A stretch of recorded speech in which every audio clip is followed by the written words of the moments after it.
Hey guys, welcome back to another episode of the Camps Bay Guy podcast, your go-to podcast for everything property in Cape Town.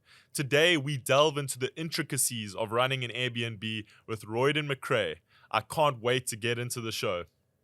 Welcome to another exciting episode of the Camps Bay Guy podcast, your go-to podcast for everything real estate in Cape Town. Today, we have a special guest, Royden Macrae. Royden is the founder of Rest Easy Property Management. We're going to dive deep into the world of buying for short-term rentals, specifically Airbnb. It's been a hot topic for a few years now, and with TikTok and social media in general, I feel like there's a lot of misinformation out there. Definitely. Royden, let's jump into the episode. Yeah, thanks for having me. Yeah, pleasure. Firstly, I want to jump into, your story. I remember meeting you maybe about 2.5 years ago. You were a sales agent at Sotheby's. Yeah. And you were actually doing quite well in the sales. What made you go from that to now, being in the Airbnb space and rental space? Are you still selling? Are you not selling? What's going on? Tell us your story. Yeah, so we when we met, I was still a sales agent at Sotheby's. I'd been there for 5 years total. I was the top agent, one of the top agents in the company for those 5 years. And essentially, what happened? I don't sell anymore. I left Sotheby's earlier this year, but essentially what was happening is I would sell a property and a lot of my clients would come back to me and go, it's a beautiful property, it's doing well, but I've got it with other companies, the bigger companies and whatever, and it's just the quality of the property is declining. They're not paying attention to the finer details, the reviews are dropping, everything like that, and they're like, can you help us? And I resisted it a little bit, and then I said, okay, cool, fine, I'll take your property, max 5 properties. I'm not going to do more because I still want to sell, I still want to do it. And yeah, I still laugh about that today because literally we expanded to 18 properties within the first 6 months of being 15 within the first 6 months of being active. And Wow. Yeah, I mean, there's no looking back. We haven't advertised at all. So that's a big one. We don't advertise. We don't do social media marketing or anything like that. We literally just chat to agents, and agents refer us like that. And these are all word of mouth from our clients, telling their friends that are buying, that want to buy, that want to get into it, and they say like, give Roy a call, and we have that conversation. I tell them what to do and what not to do. Yeah. Amazing. So was it kind of trial by fire when you first got into it? 100%. Just burning your fingers? Yeah. We actually started in April. So we took on our first property in April. If anybody's thinking about starting an Airbnb management company, please don't do it in April. Don't even launch a property in April. It's not worth it. It's winter. So there's 1,000 Airbnbs on the market that are empty, and your property with no reviews will not cut it. So every single month of winter, like all the way until about August to October, it really started getting going. But every single month we've questioned everything about this business. We're like, this sucks. This doesn't work. And then October happened, and I sold 5 properties, of which they all came onto except for one came onto Airbnb, and then they started telling their friends, and by the end of the year we were at 15 properties. Wow. And where are you guys now? How many properties under 48 properties with another 15 to come. Gee whiz. Yeah, and they're all like. So one of the things that I'm super, super proud of is that all of the properties that we have now are all like top tier properties. They're all quality luxury properties that I'm super happy to get anybody into. Like I would refer any friend to stay in any one of our properties. And it's amazing actually. Yeah, our property portfolio at the moment is around 500 million rand. Wow. Yeah. That's amazing. So it's been quite a journey, yeah? Definitely. It's a lot. I mean, we literally, I tell my partner, I've got a new property, and her face just goes, what? I don't know what to do. But we're hiring, and we've got such an amazing team around us now. So honestly, couldn't be happier. Amazing. Well done on all the success, and I'm sure you guys much. are going to crush it this season. Definitely. And take things to new heights in that Airbnb. There's a lot of big names that are doing it, so I'm sure you guys are. I know I've dealt with you personally, so yeah, good luck with the season. Yeah, but thanks. yeah, let's get into what's happening in the Airbnb space, specifically within Cape Town. So, Absolutely. before we move on with more questions, I want to set the scene with the Airbnb landscape in South Africa for the listeners. A recent report from Genesis Analytics reveals that Airbnb's contribution to South Africa's GDP exceeded 23.5 billion in 2022, more than double its impact in 2019, creating over 50,000 jobs. In 2022, nationwide, host earnings amounted to over 4 billion rand, with an average host earning around 32,500 rand. South Africans booking their stays on Airbnb increased by 34% compared to 2019, with a survey revealing that 47% of guests chose Airbnb over alternatives to save money, up from 34% in 2021. Additionally, 53% of hosts listed their accommodation on Airbnb to cope with rising living costs. News24 recently reported that there are currently more Airbnb sites in Cape Town than in Amsterdam, San Francisco, and Singapore combined. Inside Airbnb estimated that there are around 21,000 Airbnbs in Cape Town alone, each host bringing in an average of 70,000 rand a year. And 64% of Airbnb hosts in South Africa are female, higher than the platform's worldwide 55% share of female hosts. Wow, those are some incredible numbers. So Cape Town has just taken off with the Airbnb market. Definitely. Do you see it slowing down at any point? Not even a little bit. I mean, so the numbers that you mentioned are actually really interesting, because the 60,000 rand a year mark, that's very much not Atlantic Seaboard. Yes. Atlantic Seaboard, I mean, I thought so. That's about 60,000 rand a month for a one bedroom, is what the owners are taking home after commission, after everything. So it's a bit crazy. Wow. I mean, that's during peak season. So I don't want to, yeah. So obviously it slows down a bit in like winter and so all of that. It goes right down in winter, but during summer, it's about 7 or 8 months of summer in Atlantic Seaboard. Yeah. So I don't see it slowing down at all. I mean, if you literally just look down Sea Point Main Road, you'll see there's 8 block developments within a 500-meter radius of them. They all sold out within, 30 minutes. Like literally the entire building, 70 properties, all sold out within 30 minutes. Wow. And every single one of those, I can guarantee you, investment property. Wow. Yeah. Yo, so I also want to add to that. I think with Cape Town, I think tourism's only going up. I think I read an article the other day. It's about 7.5% per year. Our tourism is going up. So the tourism market is going to keep increasing, and obviously we've got flights coming in from the States now directly into Cape Town. So I think that's a big contributing factor.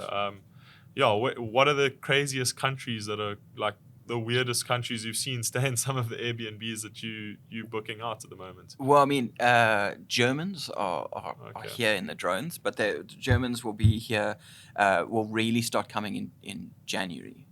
Which is really interesting. So, but I mean, we have different seasons for different times of the year. Yes.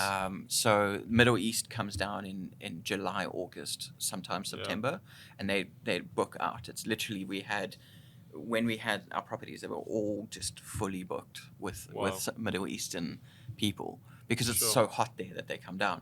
But Russians are coming down. That's a bit of an interesting situation. Yes. Because Airbnb doesn't actually allow Russians to book.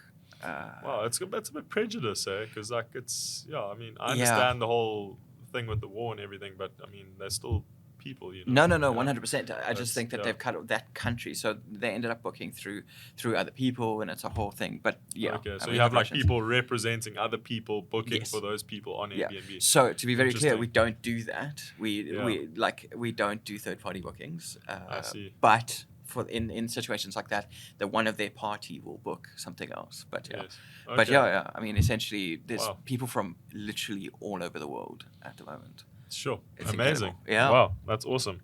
So, I mean, how have you seen the industry evolve over the years?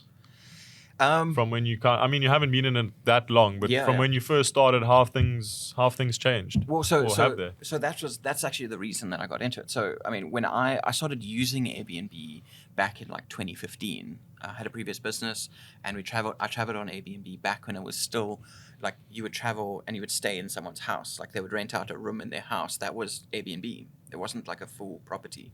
Yeah. And every time I did it, the hosts who lived there would welcome you, and they would give you like some espresso pods and like a rusk or two and like little things like that. It was hospitality. It was like, come and stay with us, and it was a big thing. And that was part of the reason that we started, is essentially like that all just went down off a cliff when it became too many the corporate style of doing it. So every bag of chips or every Nespresso pod costs X amount, and that goes into our bottom line. They ditched it, and they'll give you some soap, like, which is, that's great, but it doesn't make you feel welcome. Yes. So the corporate standard of doing Airbnbs didn't work for us. That's why we started, and we came into it. Now we do welcome baskets, there's snacks, there's coffee, tea, milk, sugar, there's body wash, conditioner, and shampoos. And that's the standard that we have, and that's and how important are those welcome baskets? I mean, that's massively. Such a nice touch. Massively. So we find it like it's really important when somebody comes in. Number one, so for us, number one, we do a host will welcome you every time, no exceptions. We don't do self check-in, because there's nothing worse than getting off a flight at 11 o'clock at night, not knowing where you are, don't speak the language. I mean, it's broken English, and then getting told there's a lockbox on the wall amongst 5 other lockboxes or 10 other lockboxes, and then go and find it there, punch in the code, and walk into a property that you've never seen before, and like try and find your way around. The host will greet you. They like do an entire thing, show you around the property, and I mean. And does that translate to higher reviews? Massively. Okay. This podcast is also sponsored by Home Loan Junction. Home Loan Junction can get you finance on any of your property deals, even if you are a foreigner, and they really work in such a quick and timeliest manner. From the first moment I met Erica Fenter from Home Loan Junction, I knew that they were the people I wanted to take care of my clients, just because of the professionalism and the way that they just stay in contact. So if you're looking to finance your next property purchase, please get in touch with them. Their details are below. And they're a great service provider. Thank you, Home Loan Junction. So it also changes the landscape of somebody if somebody has problems. So this is the biggest thing. So higher reviews get you higher money. Like, that's just standard, right? But when somebody has a problem, electricity ran out, a cupboard door doesn't open, a microwave doesn't work, the power's tripped. All of these little things, they happen every single day. And the difference between them leaving that in the review and contacting us immediately, and we literally always on the phone. It's 24-hour support. So if you 4 o'clock in the morning stuck outside your property, you call us and we answer. And the difference between that and getting a message at 8 o'clock the next morning going, sorry, we missed your call, did you get in, is a 2-star review versus a 5-star review. And little things, it's a huge difference. So massive, little things that make a huge difference like that. So little mistakes that happen in the property, which happens. It's human error. Little, like, something was left out or not working, whatever. They're not going to put that in the review and go, this is the horrible property. They're going to go, listen, this happened. You dealt with it immediately. The host was super responsive. And you can go back on all of our reviews. They all talk about how responsive we are, how we like to be involved, and we want to. We also do recommendations. So that's if somebody were to start something like that, recommendations. Tell them about the area. So we love that part of it. So we have tour guides for hosts. Literally. No way. So you have in-house, or do you like refer to? No. So we've hired ex-tour guides as hosts. So they're fully qualified tour guides, which is amazing. And they love this aspect of it. So they go like, you have to try this restaurant. It's got the best steak. You have to try this restaurant. It's got the best prawns. Like, go to Mora Gelato. Go here. And it translates into happy clients.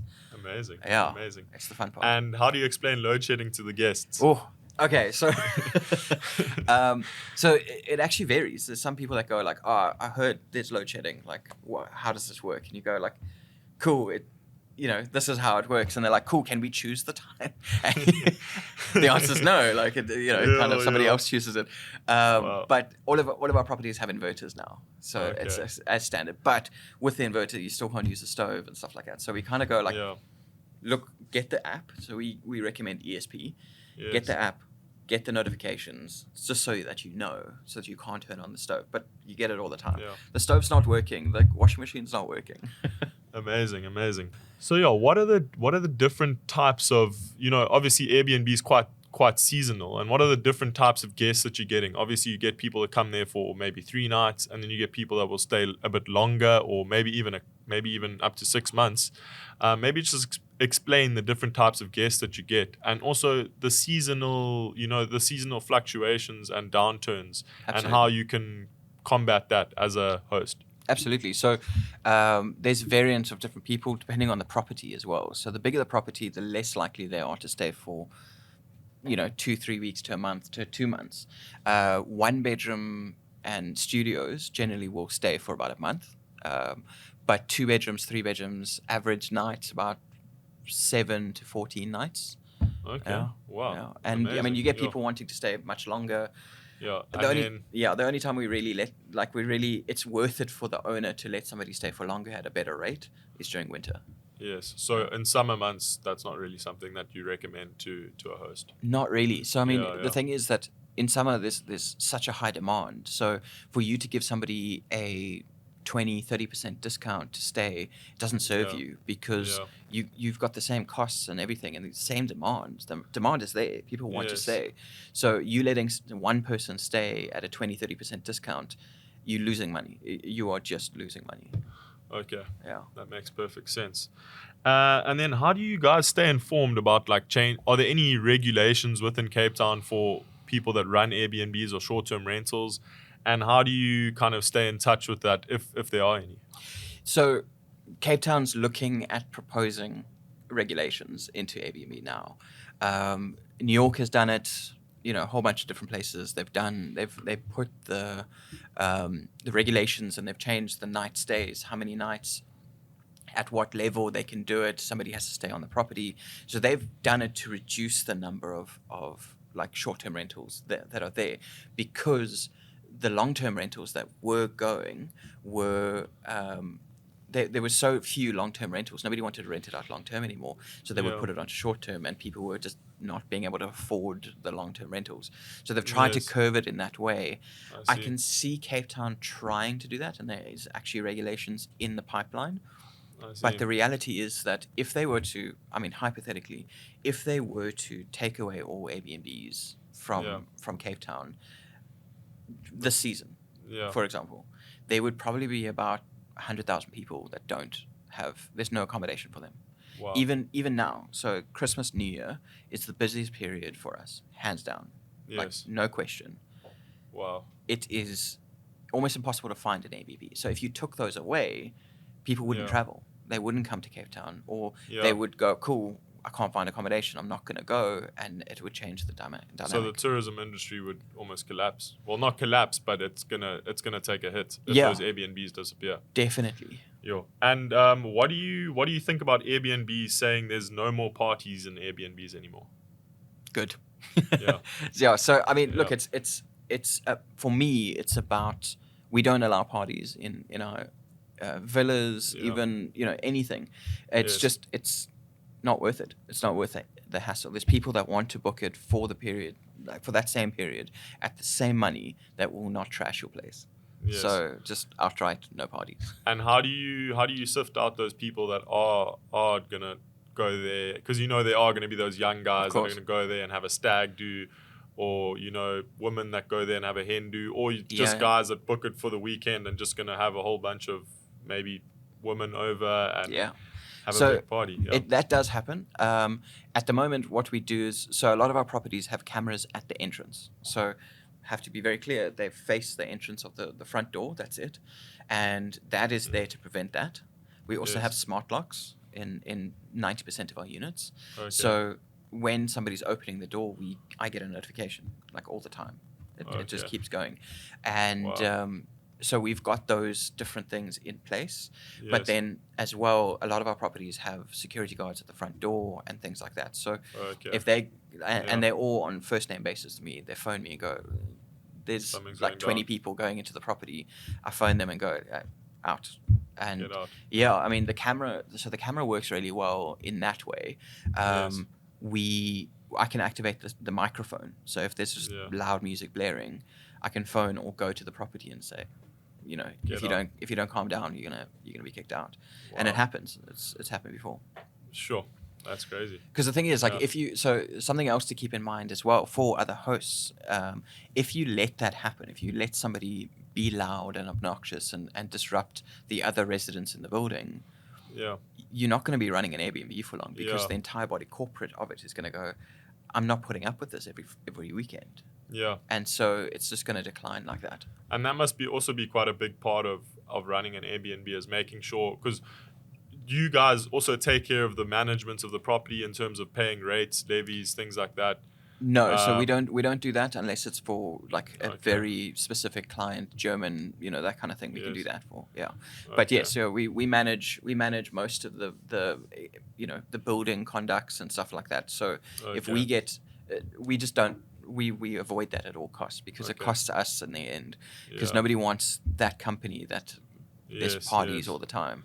And so you probably get quite a bit of business from that. Let's say you're running quite a successful Airbnb in a building, somebody's going to refer you, somebody's might not be doing as well, and you might pick up a few clients like that. So Absolutely. it's probably That- helping you that the way you're happens- conducting business. That happens a lot, actually. We've got one building that it's the Fairmont in Sea Point. It's Okay, by wow, yeah, far one of the most lucrative buildings great building. on the Atlantic, like completely.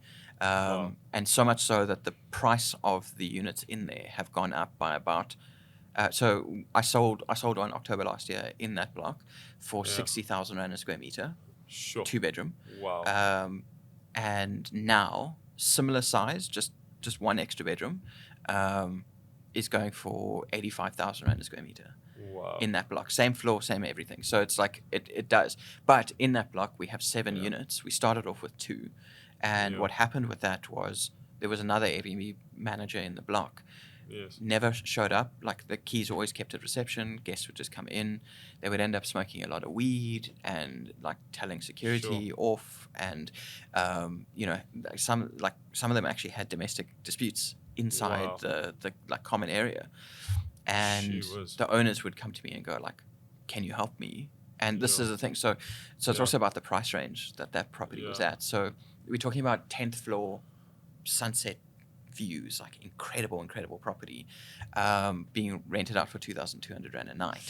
And you know, I said to the owners like, "Look, this is not acceptable. That's not what it's worth." Right now, we currently have that place fully booked at 4,500 rand a day. She was. So Wow. and with that price, you don't get the bad guests. Yeah. So Sifts out the bad eggs. exactly. So that's something Yeah. really to keep in mind for other hosts. Is like if you are Yeah. getting bad guests, it's your price. It's your price range. And if somebody immediately comes in, so this is something that we also pay attention to as well. If somebody comes in and goes, "Can I get a better price?" off the bat, and it's summer, immediate no. Like we Yeah. don't negotiate during summer. Even during Yeah. winter, we're like, okay, maybe. But it's generally the Yeah. guys that are like, "Cool, I've got this much to spend. Can you help me?" Yeah. Those are the people that complain the most, expect the most, and you know, like Yeah. demand and leave bad reviews. That's crazy. And what's the worst Airbnb guest experience you've ever had? So so it was one of our first actually. So we booked it. It was in April. We booked it for somebody booked it for a month immediately off the bat, and they got a really good rate. It was like a beautiful girl from Joburg, from Soweto, and when we when we went to go do the check-in, there was 5 guys, massive guys, standing Wow. there with their luggage, and we kind of were like, "Sorry, where is she?" "No, she's coming tomorrow." So we're like, "Okay, sure. Like, let me show you around." We took them in, and it was a 3-bedroom. So 5 guys, 3 bedrooms. You know, didn't line up. So we're like, look, guys, no parties, no events. You know, we went through the whole rule process with them. Yeah. You cannot have extra guests. You know, nobody sleeps on the couch. We did all that, and literally, it was no smoking. So there was no balcony in the apartment. So no smoking. If you want to smoke, you have to go outside. No, I understand. I get it. Cool. This podcast is sponsored by Van Zyl Kruger Attorneys. I've been working with Van Zyl Kruger Attorneys since I first started 2.5 years ago in the real estate industry, and they're just amazing. They take my calls whenever, whatever time, on the weekends, late at night, when I have a deal I'm trying to get over the line and I can't answer a question for a client. They will help me with all the technical, legal stuff. And Eberhard Kruger has been my number one supporter since day one. So a big shout out to Van Zyl Kruger Attorneys. If you are looking for a transferring attorney to help you sell your property and get your deal over the line, they are definitely your go-to attorneys. Thank you so much, Van Zyl Kruger Attorneys, for sponsoring this podcast. And we went, they called us and said, look, the TV's not working. Can you come and sort it out? So again, 24-hour support. I jumped on my bike and I went to go and have a look. And literally, like, this is night 1. They haven't even slept there yet. Literally opened the door. I was knocking, didn't work. There's music playing, not super loud. That wasn't an issue. Literally walked into a hazy room. They were literally just smoking weed, like all of them. And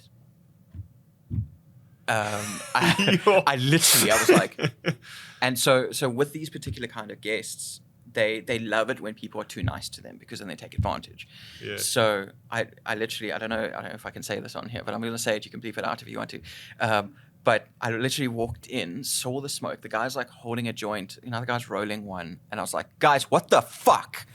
And they all go, whoa, that's not what I was expecting. And I was like, I told you no smoking. And the guy's like sitting there with the joint in his hand. He's like, no, I'm not smoking. We smoked down in the basement. The smoke followed us up. And I was like, I looked at him in his eyes and I was like, do I fucking look stupid to you? And he goes, ah. And I was like, I'm going to kick you out. If I catch you smoking again, I'm kicking you out. He's like, no, we're not smoking. And like, it became panic stations, everything. But it should have been the first thing. There should have been the first warning. And it was the first warning. Second night, same thing. We had them out. So it's very, very difficult to kick somebody out of an Airbnb. It's difficult to kick somebody out of accommodation, right? Yeah. But we got them out. We got them out in 6 days. They were supposed to stay for 30. So when that happens, right, you essentially, they don't get a refund for the days that they don't stay. They lose that. Yes. So it was communication with Airbnb, it was communication with the body corporate, and it was communication with the police. I have the constable on standby. He's speed dial 2 on my phone. And these guys were upset. They were like, no, you can't kick us out. You can't, like, we didn't do anything. And I was like, listen, don't play that game with me. I know what we're not leaving until you refund us. And I was like, cool. All your stuff can be collected at the Sea Point police station. And literally these guys were there within 15 minutes. They were like, where must we go? And I was like, I don't care. As long as you don't stay here, move. Wow. And we got them out. And yeah, so that's why we don't do third-party bookings. That's why we don't, like, unless you booked, you don't get the keys. Like, literally, the only person. You need the ID, a copy of the ID, verify. That's yeah. I want to see if you don't look like your profile picture, you're not coming in. Like, show me your ID that says that you are. But yeah, and we've had issues like that before. Somebody from Joburg books it, another guy rocks up, and it's a big business. It's a smuggling business essentially, because what they do is they go like, oh yeah, I'm staying there with my boyfriend, and then there's 6 guys, and they're like, no. And now they actually come and do the handover, and then they leave and never stay there. Epic. We need to move on to, I think we should chat a bit about the financial considerations of running an Airbnb. So what are the financial aspects that potential hosts should consider before entering into the Airbnb market? Look, I mean, there's a lot of costs involved. So Airbnb has a fee. If you're using a hosting management company, they have a fee. But also, there's electricity, water, Wi-Fi, things like that. There's fixed costs that will be there no matter what. Yes. Rates, levies, that kind of thing. Yeah. But yeah, I mean, I think that's what you got to look out for. But on the host commission. Yes. So don't go for the cheapest person. Yes. Like that's the only yes. thing I can say. I'm not. Don't. If you don't want to come with me, that's fine. 100%. Yeah, yeah. Just don't go with the cheapest person, because somebody that's, and you know this from being an agent. You know this Yeah. from selling. Somebody that's got a higher commission has a bigger vested interest in selling your property and getting the highest price for your property, because Yes. it's directly correlated. Yes, So if yes. somebody's going for 12%, I promise you it's not their top priority. I promise you that they don't care. They leave keys with the security, and they'll see it maybe once a year. Yeah, and they don't have the thing is that like every business has overheads and running costs. 100%. So, yeah. What are the common misconceptions people have about the Airbnb journey? Is it as easy as people on TikTok make it seem? No, it's definitely not. If you're doing it properly, it's not. It's not the same as what you see on Airbnb. Somebody picks up the keys and they have a great stay and they check out and they leave you a great review. It doesn't work. It doesn't always happen like that. Sometimes it'll happen, but there's always things that come up. The electricity runs out. The wind picked up a table and threw it off the balcony. Literally happened. Wow. Like things happen. This is property, and Yeah, things yeah. change, things happen, load shedding, all of that stuff. It all Yes. just kind of clicks in. Yeah. Okay, epic. And yeah, let's chat about some of the success stories. I know you've touched on a few already, but can you share a success story of a property that achieved exceptional results under your management? Oh, yeah. So, I mean, one of my favorite properties. So, again, it's at the Fairmont. Yes. So, there's two. There's one at the Fairmont, and it's a 3-bedroom, 3-bathroom, beautiful apartment. Like, super minimalist, overlooks the ocean. It's fantastic. And the owner said to me, look, I'm not too keen on Airbnb. I feel like there's higher wear and tear, and I don't know that it's worth it. And I said to him, look, number one, it's not. So this is one other thing to consider as well. Airbnb is less wear and tear than a long-term rental. Okay. Because Wow. most people are in and out. They're going out. They're coming back to sleep, and they're going out and they're coming back to sleep. Where somebody Yes. living there is going to like be there all the time. That's Yes. their main spot. Yeah. And his rental was asking, I think it was like 65,000 Rand a month. Wow. Sure. And so I said, look, we'll beat that, like 100%. We Okay. listed it in winter. And Wow. I was like nervous because he was like, you've got 3 months. Prove me wrong. And Sure. literally first month we paid him like, I think it was 140,000 Rand. Wow. Yeah. In his pocket. In his pocket, after commission, after everything. Wow. Yeah. In 1 month. In 1 month. And And that was you said 3 bed. 3-bed, 3-bath, overlooking the Wow. ocean. It's fantastic. It's one of our favorite units. Gee actually. whiz, that's And that's continued. amazing. And now he's just got a booking for New Year's, 10 nights, 200,000 Rand. 10 nights Wow. at 20,000 Rand a night. Sure. And That's so big. average rental in that property is 7,200 Rand a night in summer, and then it will go down to like 6 out of season. Yeah. So Wow. it That's is amazing. profitable. Sure. Yeah. But it takes the right management. What was he doing before that? He was doing long-term rental with a long-term. manager You said in place. long-term. Yeah. And, like 65,000, somewhere around there. 65,000 opposed to 140 Yeah. after your costs, Yeah. which is that's very decent. That's Yeah. a great investment. Yeah, Sounds yeah. like it. And then where do you see the future of Airbnb management heading, and how are you preparing for it? So I think that like hotels, I think it's going to be a lot of private bookings. So I think Airbnb is fantastic. We won't take a direct booking off Airbnb unless we have connections with that person. But I think Sure. Airbnb has even realized that a lot of their business is going straight to hosts. Yes. So once you found a place that you really love, you want to come back every year. You're not Yeah. going to book through the host. You're not going to book through Airbnb. You're going to go direct.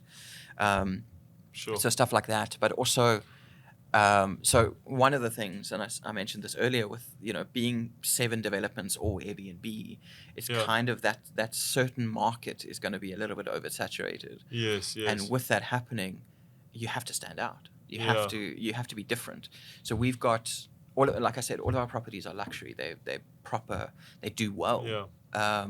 and they're different to every other Airbnb that's even close to it. So number one, inverters, they style differently, they feel different. We choose our properties very, very carefully. Wow. And I think that's going to be the differentiating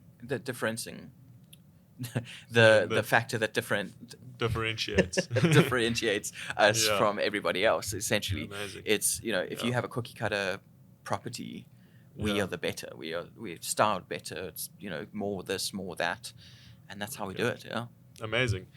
And I wanted to ask you something else, another question that just came to mind. I Yeah. mean, we kind of know each other through social media, through, real estate and social media. That's how we kind of met. And, Yeah. and how do you see, how are you using social media to grow your business at the moment? Yeah. So social media actually plays a much bigger part than I even realized. So I love social media. I've been in marketing. I've owned a marketing company years back, and it plays a huge role. Like I love it, and that's why I think that's why I connected to you. I said like from the get go, I love what you're doing. I think that you're taking real estate to the market that it needs to be in, and it hasn't been in South Africa. I think that so we have properties that sometimes are a little bit harder to start. And as soon as you do a social media campaign on it, I promise you, it just goes crazy. So that's not sponsored posts. That's organic reach. So you're TikTok, getting bookings, and you just link it to Airbnb through your social media. They'll click through and they'll just book through the post. So sometimes that'll happen. Straight from, or they'll DM you, or sometimes they DM us. But what we found works really well, even if it's not direct booking through Airbnb. We've got a lot of people going like, I saw you on TikTok. I love the property. I'm booking it. So we have a lot of that. Amazing. But more than that, more than the booking aspect to it, it actually ranks you higher on Airbnb. Oh, wow. So do they like analyze your company and all 100%. So it's not they're not looking at your social medias, but they're looking how much traffic is coming and looking at your profile. So as soon as they see like 3,000 people looking at your Airbnb profile, and they're all coming from a TikTok that went 450,000 views. Yeah.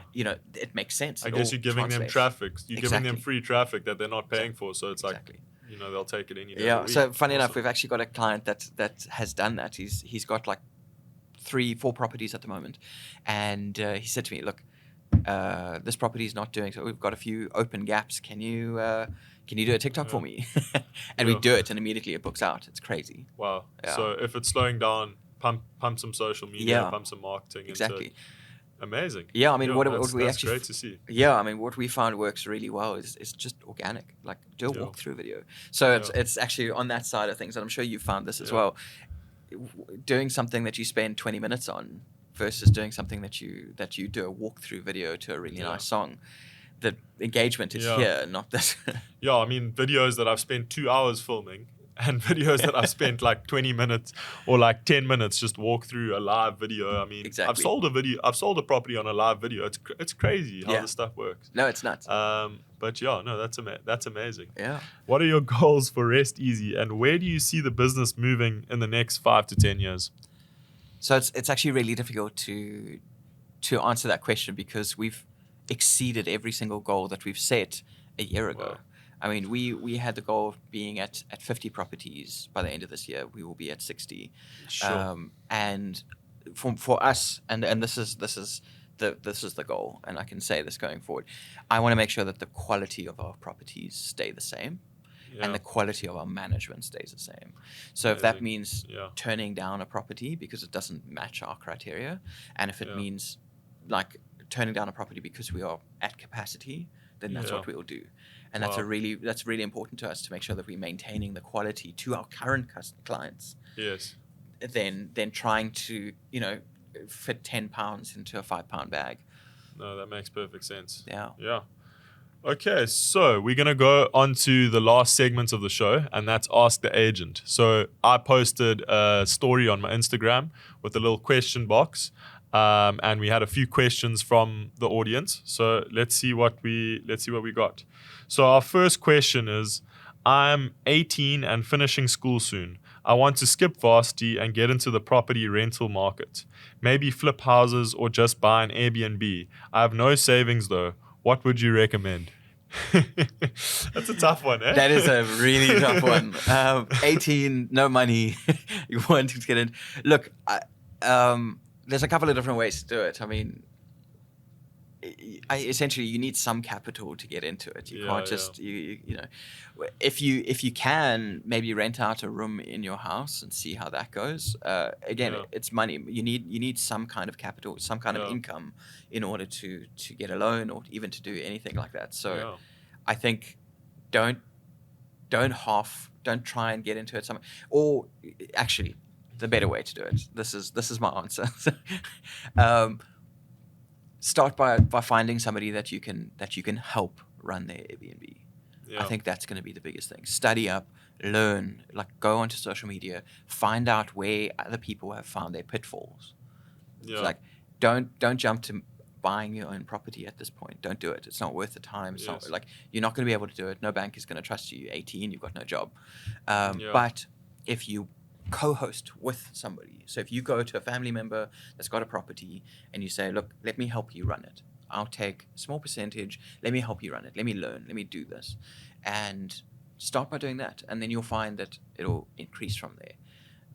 And then you learn, trial by fire. You learn. That makes sense. You need capital to get into the business. So Absolutely. Maybe get into the property market, see what it's about, understand it, and then find your niche. And then when you got a bit of capital, then maybe do some arbitrage or something. Absolutely. So arbitrage is a thing. It's difficult, especially in Cape Town, because if somebody wanted to Airbnb, they would do it.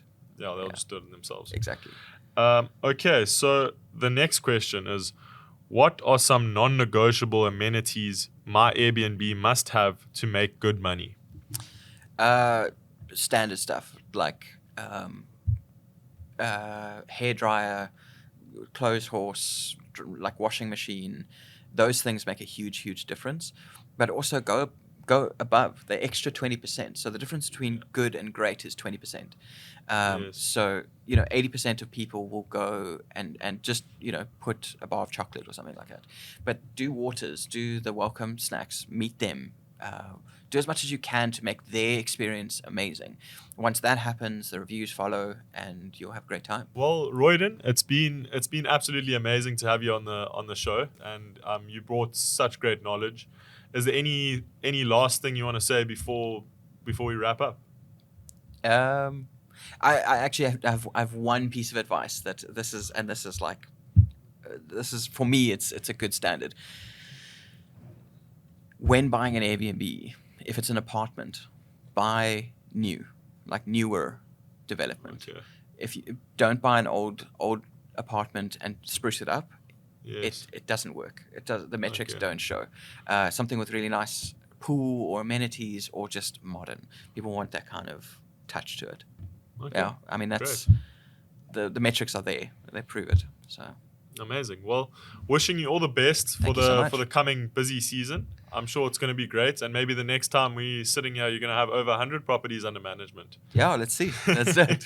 It sounds a bit scary, but I'm sure you're going to taking off. Well done. We'll make it work. Thank you so much. Thanks for having me. Pleasure.